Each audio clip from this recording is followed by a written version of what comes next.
Welcome, welcome. Great. Yeah. 58.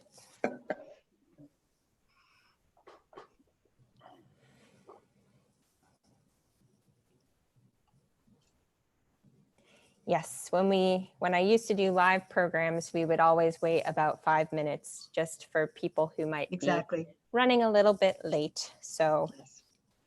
we'll extend the same courtesy for our Zoom program. And as people are entering in, we just wanted to invite everyone who wants to share. If you'd like to say where you're coming in from in the chat, we'd love to hear where you are. I'm in Brewster, Massachusetts right now. John and Elizabeth, where are you coming in from? I'm in a small town called Warwick. I'm about 60 miles north of New York City. And I saw somebody just came in from Chicago. Yay to my friend Miley in Chicago. That's great. And I'm sitting in Kingston, New York, which is in the mid-Hudson Valley, 90 miles north of New York City. And I just saw someone came in from London. Where in London? I used to live in Belsize Park. Oh, now we'll get it going. Woo! Hackney. Oh, that's London too. Ray. Hey, Ray Fow. Oh, hi, Jennifer. Hi, Ray. Look at all of these people. This is so exciting.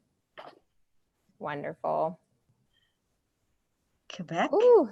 Wow. International. Well, London is too. Awesome. So it is 6:35. We have 67 attendees so far. And I think that means we should probably get started. So I'm just going to enter some information in here before we begin. So what I'm putting into the chat right now is just a link to John and Elizabeth's book. That being said, welcome. So hello everyone and welcome to How Repair Events Can Help Fix Our Throwaway Culture, which is the 5th central program of Climate Preparedness Week, an initiative of communities responding to extreme weather and co-sponsored by the Massachusetts Library System. My name is Gabrielle Griffis. I am the Assistant Youth Services Librarian for Brewster Ladies Library, Repair Event Organizer, and Blue Marble Librarian. The Blue Marble Librarians are a group of librarians working together on initiatives such as Climate Preparedness Week to help libraries and their communities become sustainable. I am thrilled to be hosting tonight's program with our speakers John Wackman and Elizabeth Knight, authors of Repair Revolution, How Fixers Are Transforming Our Throwaway Culture, which comes out this October from New World Library Publishing House. If you would like to read this book, you can request that your local librarian purchases it. Support your local bookstore or find it through the link in the chat, which I put below. I am so excited about this book as it brings attention to how the global grassroots repair movement is empowering individuals and their communities to come together and to take action in a very broken world. It acknowledges that the climate crisis and the social and environmental injustices of this crisis can only be fixed if throwaway culture is transformed into a regenerative one that views people, places, and things as not being disposable, and that we have an obligation to mend what is broken, whether it is a toaster, a relationship, or an ecosystem. Before we begin, we thought it would be fitting to give you some context of how this program came to be, which we also think really speaks to the power of this grassroots movement. In my former position as outreach coordinator for Wellfleet Public Library, I coordinated an annual Fix-It clinic with the Wellfleet Recycling Committee, a wonderful group of people, by the way. One spring, I received an email from Ray Fow, a repair event organizer in the Bolton, Massachusetts area, saying that there were 2 people writing a book about repair events and that they were looking for people to respond to their survey. So I responded.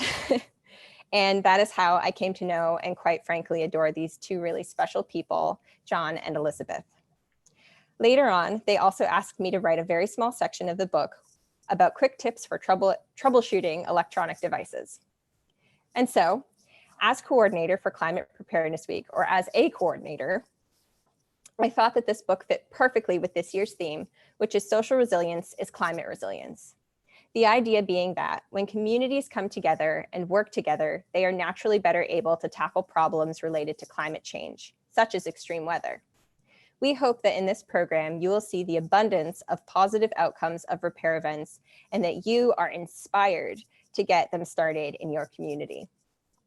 That being said, I'm going to briefly introduce our speakers. I am severely truncating their bios for the sake of Zoom. And then we will go over the who, what, when, where, how, and why of repair events with a Q&A at the end. And again, we invite you to put your questions into the chat as we go along tonight, and we'll try to get to them all at the end, or at least as many as possible. All right, so Elizabeth Knight started Orange County for New York's first repair cafe, which for 4 years has been serving people from as many as 9 different towns and 2 states. She and her team have received certificates of appreciation from county, town, and village officials. In celebration of Earth Day, Elizabeth founded an annual Too Good to Toss community swap, which is visited by hundreds of people who come to shop for free. And John Wackman founded the first repair cafe in New York State and describes his role as that of coordinator, communicator, and cheerleader for repair cafes in the Hudson Valley, Catskills, and Capital District of New York. He has presented on community repair at the New York and New Jersey Library Associations. He serves on the board of Sustainable Hudson Valley and is a commissioner for the City of Kingston Climate Smart Commission. And so, please join me in applauding our speakers. And before we begin, John just had something that he wanted to mention before we launch into questions. Well, this is simply to follow up. We have enjoyed seeing you all as you came online. Name the town where you were sitting into the chat. So it's great to see that, and we have seen people from the UK and Canada as well as all around the country. It's just fun to see. So if you haven't done that yet, go ahead and do it. Enter it into the chat. We certainly want to encourage use of the chat throughout this. And as Gabrielle said, we'll save the questions, but send them through. Yes, and also, if you've ever brought something to a repair cafe or repair event, please feel free to also put that in the chat because we're very curious. So that being said, my first question to both of you tonight is, how did you two meet and how did this book come to be? Well, I met John through a Sustainable Hudson Valley project. We had corresponded before, and he came to our town to do an actual presentation in my small town. And then, John, I'll let you tell about how oh dear, Jasper's come in again. So John can tell you how it was that we came to work on the book together. Well, that's important to say. Both Elizabeth and I have been very active in climate resilient activities in our respective towns. And this goes, this is something that goes back years for both of us. So we were kindred souls in that regard and found ourselves working on the same sorts of programs in our, as I say, in our 2 hometowns. And my skill set is woodworking. And so when I go to a repair cafe, I will bring my tools and I will sit down and try and fix things made of wood. I was doing that at the Beacon Repair Cafe on the Hudson River, the city of Beacon, and I was working along and a woman sat down in front of me and she says, "I've been here for a little bit. I think this is wonderful. They say, you're the guy I should talk to. I think there's a book in this." Yes, she was a literary agent living right there in that town. And so we got talking seriously about this. And, I tended to agree that there was just a lot to say about it. And then once I was into it and was well into writing the proposal, Elizabeth for quite some time, had been sending these wonderful reports on the repair cafes that she organizes in Warwick. So these reports would run 2 to 3 pages long, and they were just so, descriptive of the people who came and the things they brought, and basically what happened. She was setting the scene and giving us a really good idea of what's involved. And I thought, oh my goodness, that's what this book needs. No one better to write it than you, Elizabeth. And so I invited you to be my co-author. It was one of the best things I ever did. Thank you. And this has been one of the most interesting books I've ever worked on. And I wrote the report simply because that's what I used to do when I was in a corporate life, after there would be an event that I'd managed, or when I was working for a marketing communications firm and I had to come back and tell the art team what had happened, the rest of it. And I thought it was really important for all of the people who volunteer. My volunteers come from 9 different towns, and we get people from like 13 to 19 different towns. And I thought, if you're working on the woodworking table, you don't see what happens at the sewing table or the bike repair or the digital repair. And I found out from sending out the reports, which was a matter of, I wanted them to know how much I respected and appreciated their giving of their time and their talent and their skills. And I wanted to tell them what the whole big picture was. And then the fascinating thing about it was, they would answer the report and say, oh, well, you didn't see what happened when Ray was working with the bike pump. And no, it wasn't a backpack, it was a baseball glove. And so then there would be the interaction between each other. And one of them said to me, do you know how satisfying it is just to know what else we didn't see? And someone told me a long time ago, when I was in the home furnishings business, that the best selling shape for a dinner table is round, because it's in our DNA to gather in a circle around a fire and listen to stories. And that's what a repair cafe is. It's the heart fire of the community. And the relationships, you bet. And the relationship, exactly. And I love that so much about this book, because you really bring together and distill so much wisdom and everything that people need to know about starting a repair event, but it also includes, the cultural and economic history of how we came to this moment of this throwaway culture, and, the solutions, and philosophically why it's so important in light of the 21st century and how much technology we have. And we were talking earlier about just the magic of repair events, because once you go to one, you start looking at the world differently after, because you start seeing all the fixers in your life. So that leads us to, for people who may not be familiar with repair events, we just wanted to cover some of the basics, which is, what are repair events, and, how did they start? So, whoever wants to answer those first 2 I think questions. John, he started the first one in the state. I defer to John. The phrase that we have used from the start is, Repair Cafe is a free community meeting place to bring a beloved but broken item to be repaired for free by an expert who is also your neighbor. So this phrase, beloved but broken, has turned out to be, very powerful. I just see people's, they respond to that. It connects. And so, yes, what we want to do is be able to, in a sense, normalize repair, because repair had become something that was out of the norm. And what we want to do is bring it back into the mainstream. It is, just as Gabrielle said, it is a change of mindset. And that is really our ultimate goal. Yes, we want to fix things. We want to extend the useful life of things that you own. We want to satisfy your curiosity about the way things work.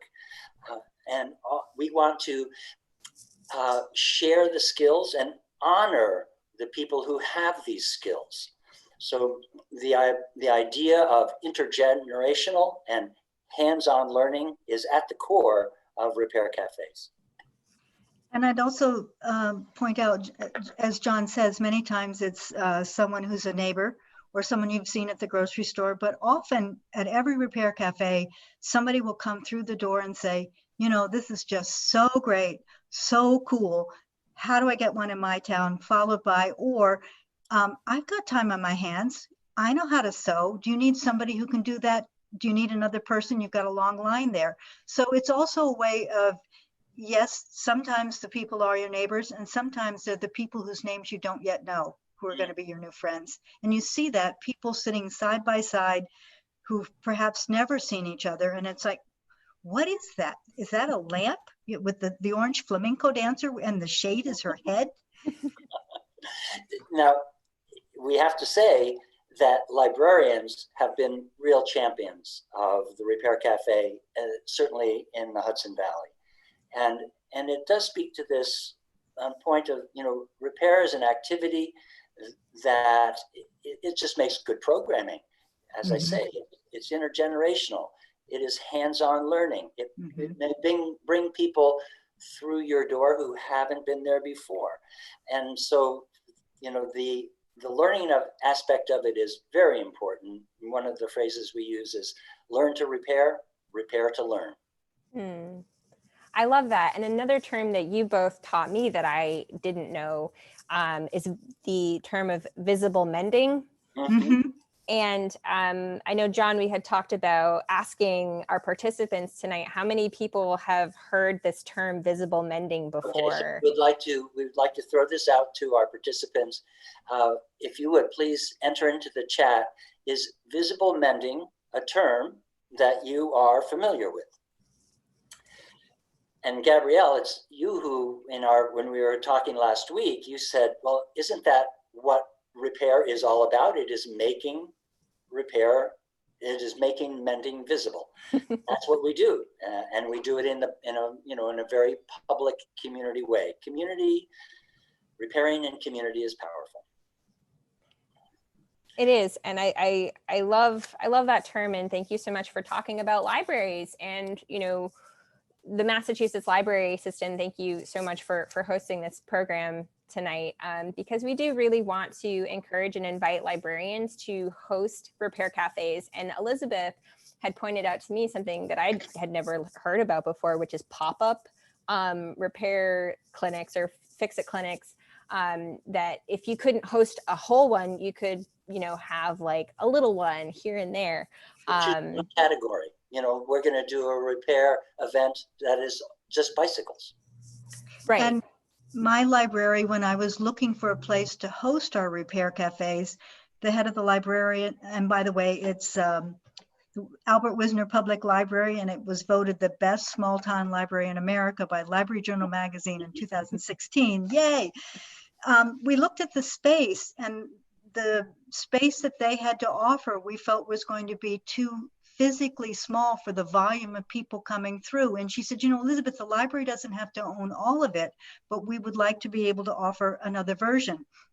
So what we did was we picked 3 categories to do a more intensive teaching opportunity. Sewing, one of them was a bicycle repair, and another one was knife and small tool sharpening. So they were intensives that we didn't have the time to do in a regular repair cafe because of the volume of the people coming through we needed to serve. Yeah, so there are basically ways. DIY workshops, right? Yes, exactly. Thank you. Yeah. But it was hands-on. Yes. So that kind of leads. People have said, I'm sorry, I've seen the chats come through, and some are and some are not familiar with the term visible mending. It is mending made visible. In other words, it's mending made to be seen. So you are sharing what you've done. It is primarily in the textile arts. So these are patches that are done with thread that is not the same color as the fabric that jumps out at you, and it is an expression of personality and creativity. And I can show you one if you like, a sample. Can you see that? Oh, yeah. Well, that was my first attempt, and the craftsmanship level is 0, but the idea was to fix the patch on the knee of my jeans. And as John said, the whole point is to be creative about it doesn't need to match. It's what is it that you're trying to do to bring attention to that? That's part of the story. I can remember as a kid, my mother always sewed our clothes. and I had a cinnamon brown jumper. I wore to school the first day and I tore it. And the best thing was, without knowing the term visible mending, she made a patch in the shape of a lily pad and then embroidered a little felt frog with bead eyes to sit on the lily pad. It was great. So it's the same kind of flexibility. Yeah, so we can, talk a little bit about who are these people who do this repair. And they certainly come from all walks of life. Many of our repair coaches, and we use that term intentionally because we want to emphasize the back and forth. When someone brings an item to a repair cafe, well, yeah, they check in at the welcome table. They basically register their item, and then they get matched with, someone who's really going to be able to attend to that item. And they sit down, and then the conversation begins. It's like, what is it not doing that it's supposed to be doing? When did it stop doing what it's supposed to be doing? What sound does it make? And all of this. So the conversation gets going, and what you're embarking on is troubleshooting. And troubleshooting to many people is an irresistible proposition. It's problem solving, it's ingenious, and my goodness, it's so creative. So you have this dialogue, you're sitting across the table with a guy or a gal. Now, the categories are very broad. So I would say the largest work area is mechanical, electrical, and electronic. And the item that we see more often than any other, hands down, is lamps, rewiring lamps. So a whole lot of that, but everything else that is, countertop appliances, through to things that you use in your shop or garage. And then textiles and jewelry repair is really important, very popular. And things made of wood, as I say, that's my skill set. So we see wobbly chairs, tables that need their legs repaired, drawers out of skew so that they don't pull in out properly.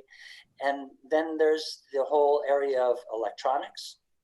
That's certainly very important. So, I would say a core of our repair coaches are either professionals or retirees because they have a lifetime of skills and knowledge. I asked somebody who wanted to volunteer to be a repair coach, and I said to him, well, what's your background and what kinds of things do you like to work with? And he said, honey, he said, I've owned my own home for over 50 years. He said, anything that goes wrong, he said, I'm the guy you have to fix. And he became one of the pair of men who would do the bike repairs. And the other man that he works with had owned his own bicycle store in Manhattan for 49 years. But you also get, well, what kinds of people? Homemakers, homesteaders, attorneys, an Airbnb host, a beekeeper. You don't have to be brought up, you don't have to have an engineering degree, although as John says, many of the coaches do have engineering degrees and are retired.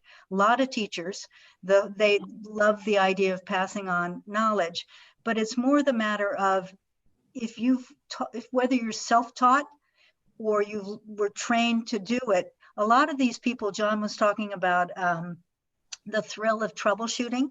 Most of them, especially the guys, if you ask them, well, how old were you when this started? Oh, I used to sit on, one of them, Michelle in Green Austining, she said she used to sit under the family dining room table with a screwdriver and work on the chairs. And they often say, well, and I couldn't put it back together, but it's the thrill of being able to figure out for themselves, how does it work? What'll happen if I do this? Gabrielle, isn't that part of your childhood as well? Yes, it very much is. And one of the things that I loved in the survey that you both sent out for your book, and that you include so many other people and so many perspectives of how they came to fixing and what fixing means in their life. And I know that I shared with you that my father he repairs and restores old instruments. He's a luthier, just as a hobby. And my grandfather was all hands handyman. And my great-great-grandfather was a shoe cobbler. So it's like there are so many different tinkerers and people that do things just, on the side. It's not even their main profession. My grandfather was a plumber, but, to that, like, who are the people who do repair events. That you're right, it's everybody. I feel like everybody has a fixing skill, and it's just figuring out what role you have and where you play in. And I don't know if we mentioned this yet, but Elizabeth and John, you talk about even just being able to brew a cup of tea is It's a skill too. it's a skill too. We need it because, you know, there is the cafe side, and it's very important. It's the social setting that we create, you know, whether it's in a library or a church basement or a community center or a town hall. You know, that's bringing people together, and you know, we just think it's very important to bring people from all parts of the community. You know, we find that you can have people sitting down, they come for a common reason, and that is because they have broken stuff. And yet when they sit down, it may, you know, bridge a divide, a partisan divide, or any other divide that they feel in another setting doesn't come into play at a repair cafe. And it's also a lot easier to talk to people when you're, as John says, you're there for a common reason. There's something that's not working. And you see people who have never seen each other before suddenly get into very deep emotional stories about, this is why I brought the lamp. This is who it belonged to. This is why I brought my granddaughter, because it was my mother's and now it's going to sit on her nightstand and we can't make it work. Yeah. And I used to be in the tea business, and the expression then was, since the hundreds of years, tea is always considered a social lubricant. When you're sitting down, having a cup of tea together, or one of our volunteers has her daughter loves to bake. She's in the 8th grade. And when the dad comes to bring the things to fix, this child often walks through the door with something that's right out of the oven. And there's like a little bunch of lemmings going to the table to see what she brought this time. Mm-hmm. So everybody's got something to share. As one of the women who answered the survey said, that everybody, whether they're self-taught or not, has something to share that the rest of us need. You know, and we hear all the time that, you know, oh, there used to be places to bring things to be repaired, and all those places have disappeared. Where did they go? And don't we wish we had them back? Well, that's one of the goals of the repair movement, is to reestablish the repair economy. You know, a real ambition of ours is to return repair to the point where it is a good livelihood for people. Our events are free, but our events are not meant to address all repairs. They never could. We need people to regain those skills and bring them to their communities. One of the people who answered the survey, Heidi Spinella in Massachusetts, said, repairing goes hand in hand with living lightly on the planet and having respect for all animate and inanimate objects. And then she said, whether the glue holds or not, sometimes just listening to each other is the best repair we can make. I love that quote. And as we're talking, it's reminding me of, so for Climate Preparedness Week, the keynote speaker was Eric Kleinenberg, the author of Palaces for the People. And for anyone who may not be familiar with this book, I highly recommend it. It's a great companion piece for Repair Revolution. And you both actually mentioned this book in your book, which I felt was so appropriate. And the term that Eric Kleinenberg reinvigorated is social infrastructure. And so as we've been talking about, you know, what is social infrastructure?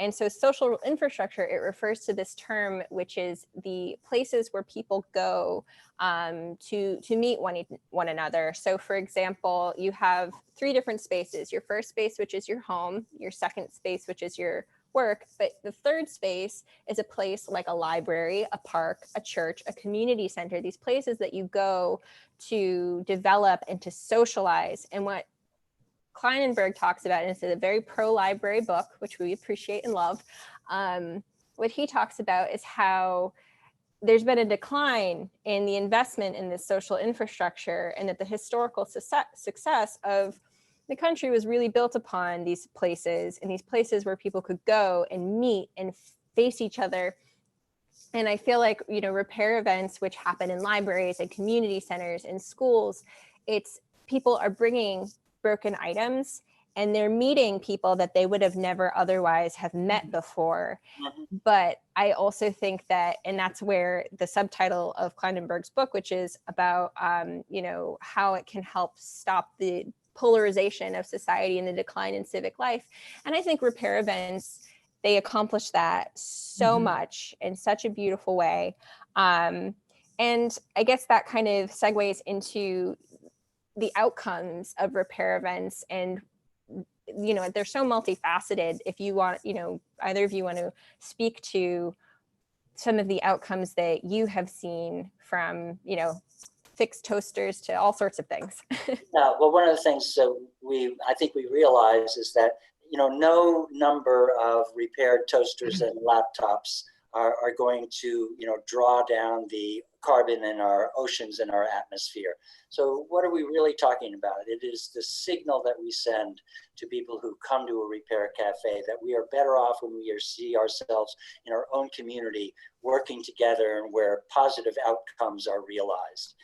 And this is all just, it is, as you say, that Gabrielle, it is strengthening that social infrastructure. There is nothing proprietary about getting a group of people together in a town to fix stuff. And so it doesn't have to be a repair cafe, it doesn't have to be a fix-it clinic, could be a repair hub, a repair lab, Fix-It Friday, you name it. But getting people together to do that it really is, it's a way of changing people's relationship with their stuff. And it's a change of mindset. My goodness, we really, of course, hope that everyone who is participating in this online event, will be interested enough to look around and, talk to other people about getting this going in your town. We simply believe there ought to be a repair program of some sort in every town. And when I was trying to start a repair cafe in my town, I had several people say to me, you don't understand this. You haven't lived here very long. This is a pretty well-to-do community. People can just afford to go buy another one. And when I needed to start the repair cafe, and I only had 3 coaches lined up about 10 days before the first event, and I'm thinking, should I just pull the plug on this? And then I thought, well, what are they going to do? Fire me? So I called the mayor and said, how you do these signings where you have giant scissors and a ribbon across the building that's going to open or the new store. Would you come do an event like that? And he said, sure, call the Chamber of Commerce. They'll set up the photo shoot. One of the women from the Chamber of Commerce said to me, well, aren't you concerned that you're going to put people out of business? And I said, like whom? And she said, well, what kinds of stuff do they bring? And I said, lamps and small scale furniture, the list that John had just given you. And I said, first of all, there is no place around here to repair a lamp. And second of all, if it's a lamp that means something to you, it was a wedding gift, and you want to give it to your granddaughter now that she's getting married, there aren't 2 of those to go buy. And that turns out to be exactly true. It's. Yeah. Let me touch on or open up another door here, and that is repair in the classroom. We who run repair events all make contact with our local high schools, because high school students very often need Community service? Yeah, community service credits, exactly, right. So here they come and they show up, and the joke is that kids will teach you what you don't know about your own iPhone. Ask a 12-year-old, right? And so yeah, these kids, they gravitate towards I would say either the digital table or the textiles table, because visible mending is something that they're really picking up on. And so, here you've got, both young boys or young girls sitting down at a sewing machine, mostly for the first time. So this is something that is really important. And Martina Postma, who founded the Repair Cafe in Amsterdam, will say that until repair becomes a normal part of the classroom, that we will not have the ability that we need to as a whole society. to change our relationship with our stuff, and here we are, turn around this throwaway economy. And John can tell you, because he has one too, one of the most popular tables at many repair cafes is the kids take it apart table. We have often had people bring in things. You had asked, well, what are the outcomes? We, on average, can repair, given the time and the tools and the resources we have on hand that day. Most repair cafes in the Hudson Valley are doing what, 80% more repair of items who come through. So most people bring in 2, and most of it is fixed. But if there's something, one woman brought in a hairdryer, and she said it smells bad and it smokes when you turn it on. The coach said to her, I think this one's had it. And she said, well, then should I just throw it out? And we said, no, take it to the kids take it apart table. It's manned by an adult, and the adult walks you through. Here's how you we've got little tiny screwdrivers and little tiny wrenches, and they sit and actually learn how to take it apart. And as they're doing it, he explains, this is why this does this. And John can tell you about it. Holly mans the repair, and she's a teacher, mans the repair cafe table, kids table at yours. I've had one woman said, my son can't sit still. And she said, he hasn't moved in a half an hour. She said, he's only 4 years old. I came downstairs one morning and found out he'd taken apart the vacuum cleaner by himself. She said, but he likes to do it with other people. This is what he thinks is play. And that's how most of us start to learn. It's by playing and then being fascinated with it. And from talking and hearing from the reports from many of the people who started, they were the kinds of kids who took stuff apart under the kitchen table. But that's a great way to start an attitude about learning. It's a common narrative of most of our repair coaches that when they were kids, they like to take things apart, couldn't put them back together, but that started them on their learning curve. Yeah. Yes, I absolutely love that. And it's fascinating because we talked a lot about inclusivity and how, repair events really highlight people with all different skill sets. And I find them to be so fascinating because it's eye-opening, all of the different constituents and the parts, and this works together, and getting to talk to people who this is how their mind works, and where I have different skill sets. It's just such a pleasure to be able to do that, and to learn from people. Sure. Gabrielle, we think that one section of the book that will be surprising to many people is the affinity for repair by autistic adults. And so what we have found is people with autism coming to our repair events, first to kind of check it out, but then, to actually do the repairing themselves.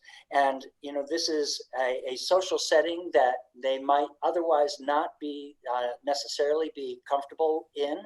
But if they can sit down at a table and focus on an item that needs to be repaired, this is really something that is, fits their interests, fits their skills, and just is an opportunity to be out in a social setting and yet accomplishing something that is really gratifying.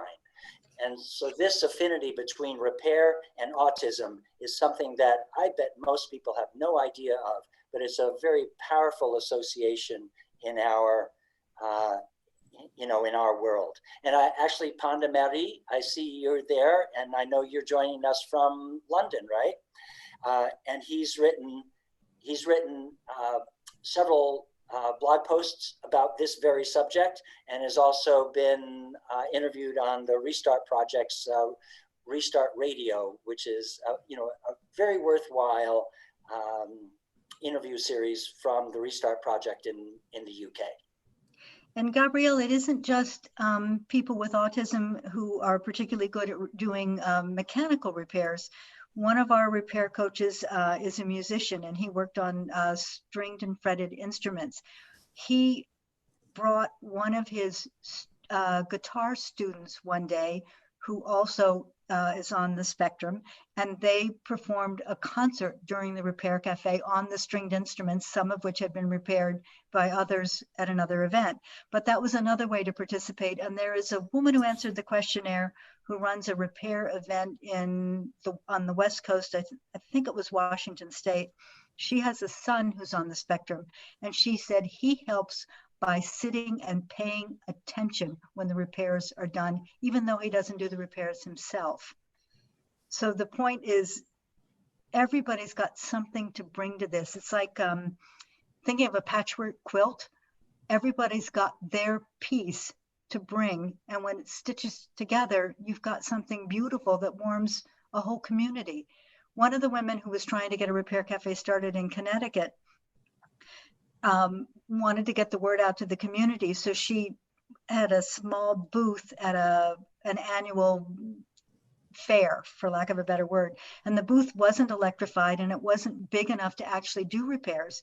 So she had people sit down and sew a button on a banner that in the end spelled the words Repair Cafe.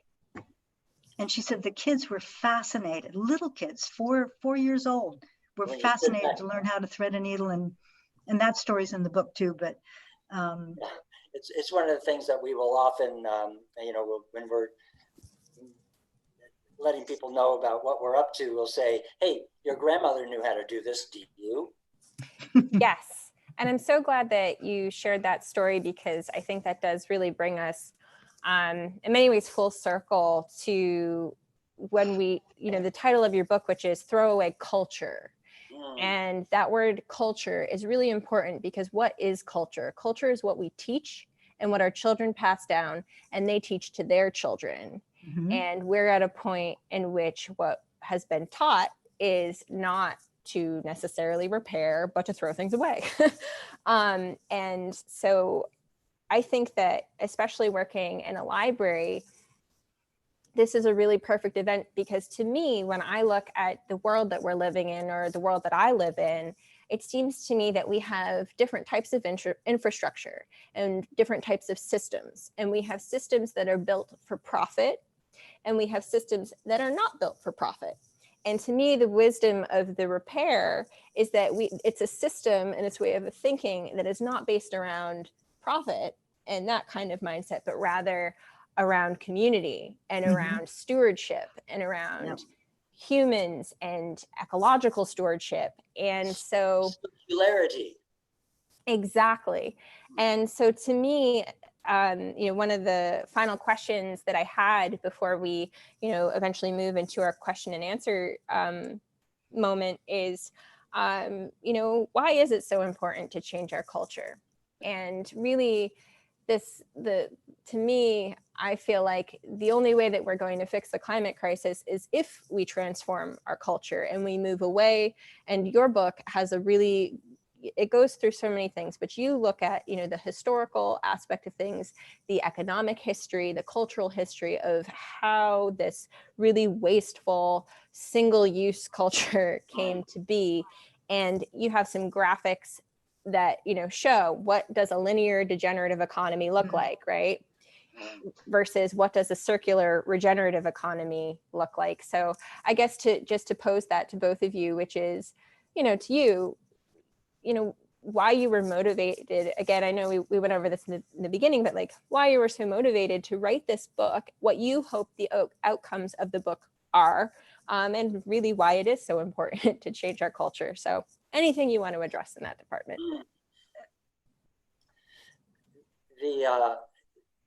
This whole idea of one of the things that I think you will find if you are out talking to your own kids and their friends is that how many kids really don't understand that things can be repaired. What they know of the world is that when something breaks, you get a new one. And this is so fundamental. And so how are we able to turn that battleship around? There's a teacher in Saratoga Springs, New York, Michael Whitney, and he started something called Mr. Whitney's Tinker Club. And he got a a group of 10th graders together, and basically they fanned out across the school looking for stuff to fix. And they also put out the word to all of the classes, bring stuff from home to fix. And what they did is, in the space of about a week and a half, they fixed 100 items, which then they presented to the whole school, you know, in an assembly. And out of that came a weekly club. And so this is a group of kids that get together every Friday afternoon and fix stuff. And that has been pretty transformative. That is not a public school, I will say. And it's very, you know, challenging for public schools and public school teachers to find a way to work that into their school week. But it is something that we certainly believe needs to happen. And I think that's part of why repair cafes have an affinity with makers clubs. I've held events with, we have a local group that's makers and artists, and we've done a repair cafe in a same space, whereas the results of the, like a Christmas crafts fair, we did one right after Thanksgiving, and all of the items were either recycled, upcycled, repurposed, and then we had a mini pop-up repair cafe in the middle of all of that. Yeah. So that makes the connection also. Yeah, so there's, you know, repair cafes are skewing younger and younger because millennials, 20-somethings, 30-somethings are seeing the value of this. Lord knows, you know, this is where you get into tool libraries. If you're familiar with that phenomenon, that is really a really big part of this. We see that as, you know, totally, you know, integrated with repair events. And so these kinds of things are, you know, I think working a broad cultural change. And speaking of cultural change, it also happens on a personal level. I was telling Gabrielle when we were talking the other day, the notion of having kids who needed to do community service, not just for schools, but often with churches if they're going to need to have communion, for instance, for a local Catholic church. A boy came in because he needed the community service hours, and you could hear him when his dad came to drop him off. The truck windows were down, and the father was telling the kid all the things he didn't want to hear about him and what a problem he was. And this was, I mean, he was just reading the kid the riot act, and all of us unloading our cars to set up the repair cafe could hear it. And when the kid got out of the car, one of the women who was a retired high school teacher said to him, well, I think the rest of the day is going to be a lot better than this. So the kid was paired with 2 adult coaches, one for lamps, one for bicycles and other wheeled repairs. And he enjoyed the lamps. But when he really perked up and bolted from behind the table was when a woman brought in a lawnmower. And he dashed over, and the adult coach came with him. And the coach told me later, he said, it was astonishing. He said, the kid is, quote, a mechanical genius. He asked her a couple of questions and diagnosed the problem correctly in under a minute. So when the dad came to pick the kid up, I knew what time he was coming. I said to the 2 men the boy had worked with, what did you think? And they said, well, when can he come back? He was great. And I said, I'd like you to tell his dad that when his dad picks him up. Tell the dad specific things about what he did and why you would like to have him back. And you could see this kid just talk about visible mending, stood up, held his head up, looked at his dad. And the next time we had a repair cafe, he brought another classmate with him, and the 2 boys worked alone with an adult looking over their shoulder the entire time. Not a single problem with them. And they diagnosed again another somebody else's lawnmower, the guy who brought it in and put in the wrong kind of gas.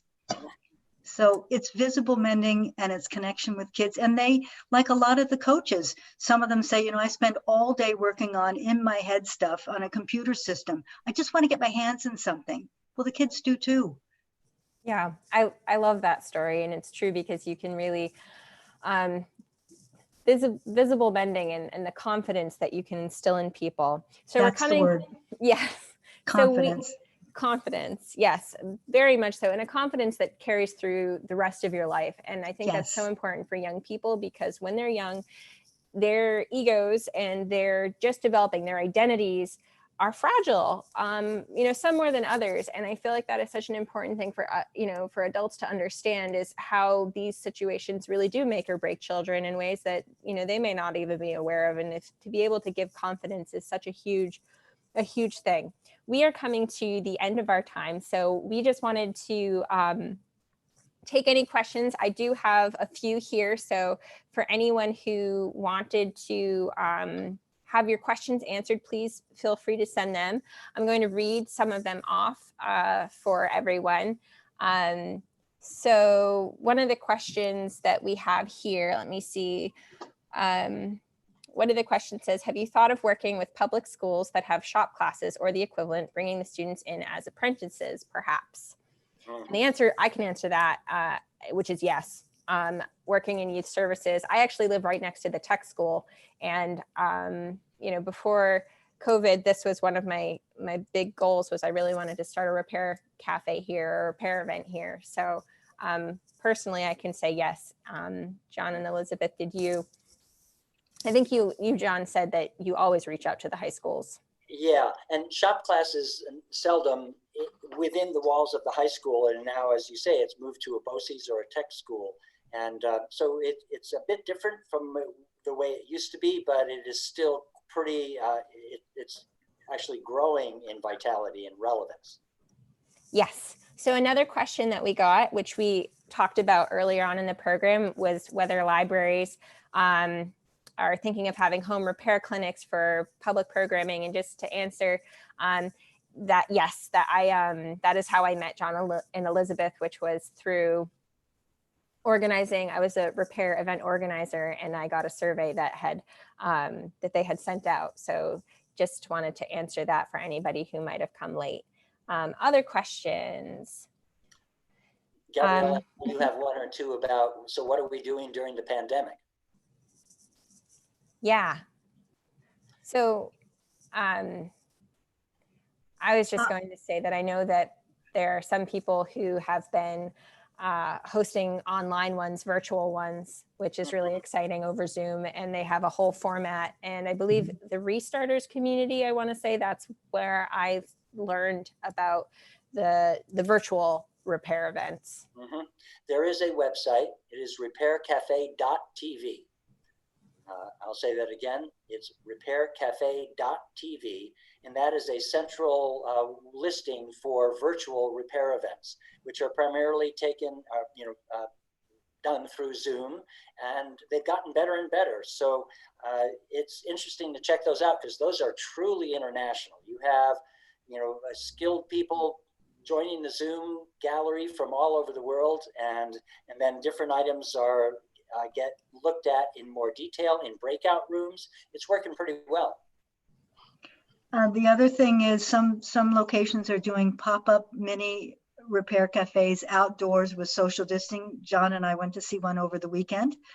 My group is not comfortable with meeting in public that way, but what we're doing is I'm getting phone calls or emails from people. Somebody said the tab is off on my sweatshirt, my knife is broken, my lamp's not working. So I asked them to send me a photograph and a written description, if they can, of what's wrong. And then I circulate it out to my coaches, and on an ad hoc basis, somebody's Lamp Larry said, I'll go pick up some of the supplies from Fix It Bob, and I'll go see the person in Greenwood Lake. So that's Fix It Bob. Yep, that's what they call themselves. Yep. So that's been it's I usually get, I don't know, one phone call or email a week, and we've just finally started to organize that. Yeah.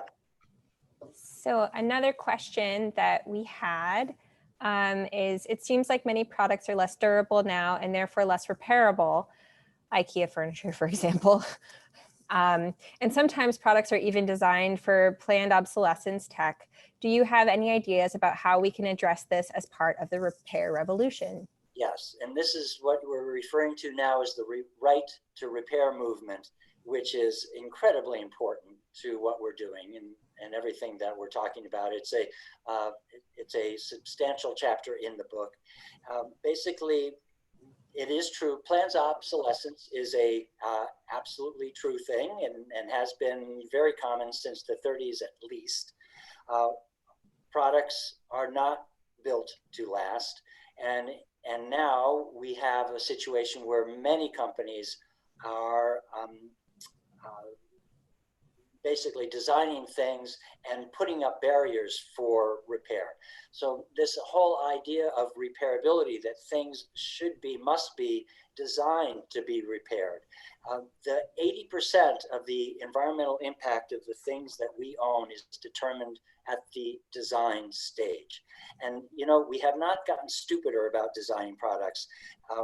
We should be able to build a refrigerator that lasts 50 years the way we used to, but the fact that we don't is not a, you know, it is intentional. It is not an oversight. So yes, right to repair. This is something that if you do a brief search in your state, Massachusetts has been a leader in the right to repair movement, and here you are, many of you in Massachusetts. You wrote the book on auto repair and made sure that third-party auto repair shops could stay in business and get the tools and the information they need to do those repairs. That was subsequently moved into all, you know, products of across the board and in all 50 states. But the right to repair movement, I encourage you to do a quick search in your state, see where that is in your legislature. There are right to repair bills before the legislatures of about 25, 26 states. And this will be very significant. Yes, and so we're running to the end of our time. There are so many wonderful questions. I'm going to take one or two more before I answer. I just wanted to answer we're getting a lot of questions about how to recruit people. And what I wanted to say is the book, Repair Revolution, really contains all of this information. I'm seeing all these questions, which is amazing and so exciting to me. And so what I love about your book is that in the appendix, you have all sorts of different subsections, things about, you know, stuff for kids to take apart, sample letter for recruiting new repair coaches. You have sample flyers, repair tool inventions, website recommendations. You also have guides on different types of repairs. But I would say that this book really does contain everything you need to know about starting a repair cafe, minus the pandemic. I think that one threw us a curveball. One of the last questions that I wanted to take, because we are at the hour marker, is just that the question is, in terms of consumer perception, what do you think are the key changes that are needed to make them choose to repair? You may mention basic awareness that repair is possible. That is so true. Anything else? I think the notion that we're all responsible for the decisions that we make when we make a purchase. And as someone famously said, if you can't fix it, you don't own it. Think about, before you purchase something, are you going to be able to repair it? And that could make the decision. And before you purchase, think, do I really need to replace something? Is this simply a matter of, I don't know how to fix it or where to go? And those resources are available now more than they used to be. But it's about making a decision that it's not always about the money. It's not about the consumer choice. It's also about, one of the words that John uses a lot is agency, to feel that you can do this yourself and we're here to help you, or somebody is. Somebody you know knows how to fix things and wants to share it. I'd like to end with one brief quote. All over the world, people are pooling their resources, sharing information, and learning how to be more than just consumers. Yeah. They are learning to be fixers, and they are starting to fix their world. There you go. I love that. Yes. With that being said, we are reaching the end of our time. And so I have just sent along my contact information. If anybody would like to get in touch with me after this program, and if you want to continue the conversation, it's something that I feel just so grateful for everyone who is here today. And we also just really wanted to thank everyone who made this event possible, all of the fixers, all of the organizers, all of the coaches, all of the tea brewers, really everyone, because it's true, we need each other. And right now we need each other more than ever. So I just wanted to thank you all for being here, and to thank you, John and Elizabeth, for writing this book, because I do feel that it is a book that can change the world. And I hope that through reading this, it's going to inspire just the cultural shift that we are hoping for and that we need. Starting a repair cafe or a fix-it clinic is not that hard. You can do it. You can do it. You can do it. And you know what, I would like to end by saying, when John and I first met and I was getting this off the ground, he said, you think you're going to be keeping things out of the landfill, and you will, but what you don't know is you're building community. And I thought, well, what does that mean? I'm telling you, I saw it the first time. Yeah. People walk through the door with this broken thing and they walk out. One of the customers said, quote, customer said to me, you need to be standing outside the door and look at the expression on people's faces. And she said, out in the parking lot, they're standing by each other's cars and saying, what did you bring? Did they fix it? What does that thing do? That's building community. It's quite a lot of fun. It really is. It's fun. It's fun. It is. It's so much fun. So thank you all so much for being here tonight. And yeah, take care. Thank you. Thank you. Thank you for the opportunity. Good night. My pleasure. Good night.